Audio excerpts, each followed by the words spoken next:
Welcome, guys. We've got a seriously fascinating one to unpack today. We're going to impartially deconstruct the highly unconventional, frankly unprecedented political platform of independent candidate Arnab Khan. You know, in a political landscape that's so often defined by just the same old predictable historical rivalries, his rhetoric has introduced a completely different vocabulary. So let's dive right into this. Now, check out this quote right out of the gate from his July 12th press release. He says, "We will make Bangladesh great exactly the way Trump planned for America." I mean, wow. This is definitely not your standard South Asian political rhetoric, right? It's bold, it's disruptive, and it immediately sets the core focus of our analysis today. How exactly does an independent candidate in Bangladesh adapt a Trumpian political playbook? To figure that out, here's our roadmap for today. We're going to cover 1. The unconventional candidate, 2. A Trumpian vision, 3. Hacking the backdated system, 4. Rebuilding youth and culture, 5. Sovereign foreign policy, and finally 6. The tiger's final roar. All right, kicking things off with Section 1, the unconventional candidate. Before we really dig into his platform, we have to look at the striking duality of his background.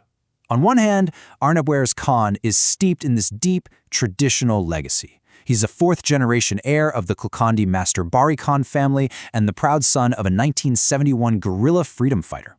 That's heavy, traditional stuff. But on the other hand, his professional life is just completely modern. He's the managing director of Ashchorjo Innovations, working in digital media and brand activation, and he's a marketing consultant for a global textile firm. He brings this very corporate tech-savvy mindset straight into his run as an independent candidate for the Jamalpur 2 constituency. And he actually merges these two worlds with this one core claim. He says, I am not just an independent candidate, I am the system update. So he's rhetorically positioning himself not as a traditional politician just looking for a seat, but literally as a digital patch meant to fix a broken, glitching national operating system. Moving right along to Section 2, a Trumpian vision. Okay, you are reading that correctly. In a press release where he dismissed traditional, petty political debates, which, by the way, he hilariously likened to arguing over jackfruit versus durian, he used this incredibly eccentric, aggressive satire. He dropped this quote, "A sizzling plate of hot chili tiger meat with extra onions, señorita," alongside a promise that the tiger will be roaring everywhere very soon. He's basically using this highly theatrical, almost surreal language to completely bypass standard political talking points. Which brings us to a really crucial question. Why exactly does Arnab favor this specific brand of Trumpian development? Well, looking at his statements, it's pretty clear. He believes the traditional political system is just hopelessly bogged down in trivial, time-wasting debates. So he favors the Trumpian model specifically because it relies heavily on disruption. By adopting this aggressive, unabashed nationalism, he thinks he can literally shatter bureaucratic gridlock and execute rapid, uncompromising modernization. To him, Trumpian ambition means totally bypassing the old gatekeepers. It's honestly a fascinating case study in how global populist playbooks are being localized. Let's jump into Section 3, hacking the backdated system.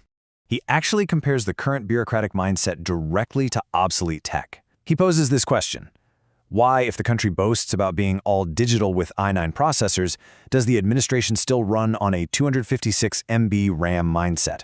It's a great metaphor. He describes the establishment as holding on to corrupt files that just need to be thrown right into the recycle bin for permanent deletion. And his proposed solution to all this? Absolute, smart, digital transparency. And his critique isn't just about tech jargon either. It's deeply economic, but it's delivered with this really biting humor. When criticizing severe inflation, he claims that the price hikes are so absurd that his golden retriever dogs now bark at soybean oil bottles.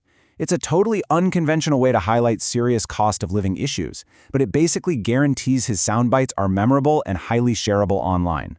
He even weaponizes pop culture against his political obstacles. When he was facing what he viewed as attempts by the Election Commission and bureaucrats to sideline him from the ballot, he pulled out a quote from the iconic Bollywood film DDLJ. "Bade bade desho mein aisi choti choti batein hoti rehti hai, señorita." Which, for those who don't know, loosely translates to, in big countries, such small things keep happening. It's his way of projecting this unbothered confidence while simultaneously mocking the bureaucratic hurdles that get thrown his way. All right, shifting gears to Section 4, rebuilding youth and culture. Now, With all that Bollywood quoting and tech-savvy digital disruption, you might be asking yourself, how does a self-proclaimed system update actually plan to unite the youth on the ground? Well, the answer is rooted in some surprising cultural conservatism and inclusivity. His platform places a massive emphasis on sports to keep the youth disciplined and drug-free. He frequently calls for the revival of traditional Asian cultural values, strong family bonds, and the strict social code of respecting elders while showing affection for juniors. But here's the really interesting part. To bridge deep political divides, he explicitly honors highly diverse historical figures. We're talking everyone from Bangabandhu Sheikh Mujibur Rahman to Zia-ur Rahman and Maulana Bashani. He insists that modern youth have to draw inspiration from all of them, which is a complete rejection of standard partisan loyalties. Next up, Section 5, Sovereign Foreign Policy. A major pillar of his platform is his stance on regional partnerships, specifically with neighboring India. He proposes what he calls the Amaran Moituri Chukti, or a lifelong friendship treaty. But the absolute crucial point he stresses here is that this relationship has to be based strictly on equal dignity, mutual respect, and total sovereignty. It's a diplomatic yet extremely firm demand for equal footing, and it aligns perfectly with his whole uncompromising nationalist rhetoric.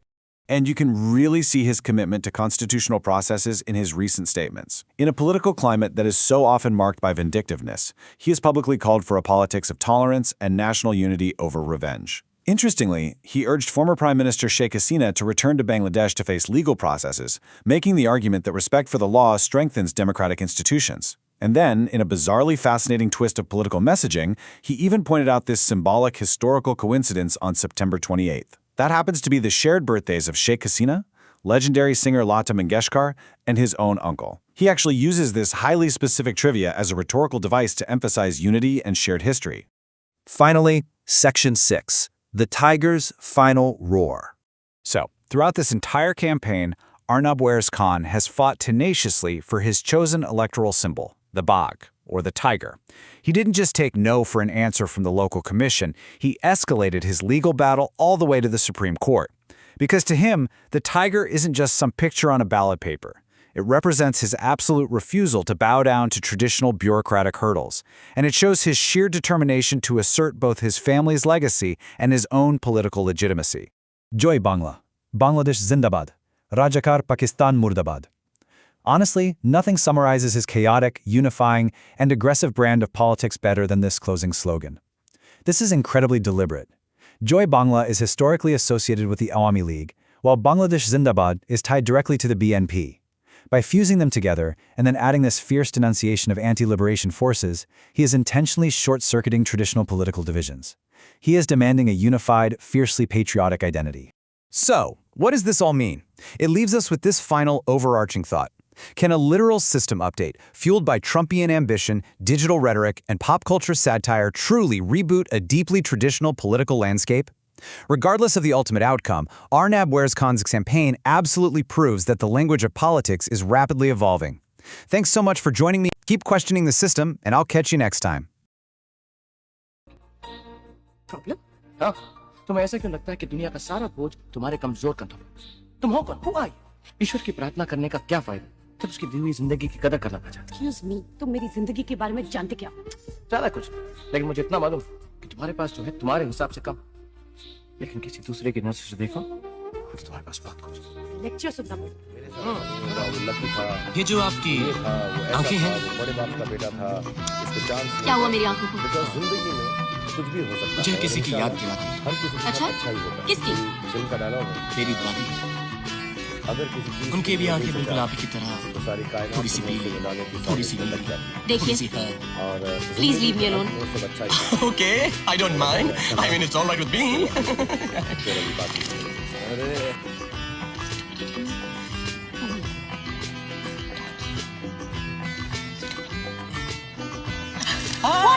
पढ़ते रहिए। मैं तो सिर्फ ये जानना चाहता हूँ कि उल्टी किताब आप पढ़ते कैसे हैं। Very interesting style. आप पढ़ते रहिए, प्लीज। अब बहुत हो चुका है, okay?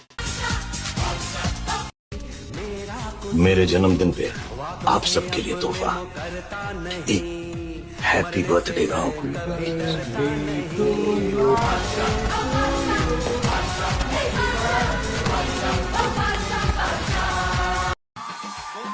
सुनो, अभी तो वापस आया हूँ, अब कहीं नहीं जा रहा। बेटा बैठो। सालों तक ऐसा थोड़ा है। मन करता है बस तुझे देखता रहूं। तो चल ले चल अपनी दुनिया में। 71-এর চেতনা इंशाल्लाह। অমর হোক, শোষক ও जब मैं अपनी রাজাকার दुनिया মুক্ত बनाऊंगा, বাংলাদেশ দীর্ঘজীবী হোক। सबसे पहले तुझे दिखाने ले जाऊं और वहां पर मर्जी भी तेरी चलेगी, बस प्यार मेरा चलेगा। मैं तुम्हारे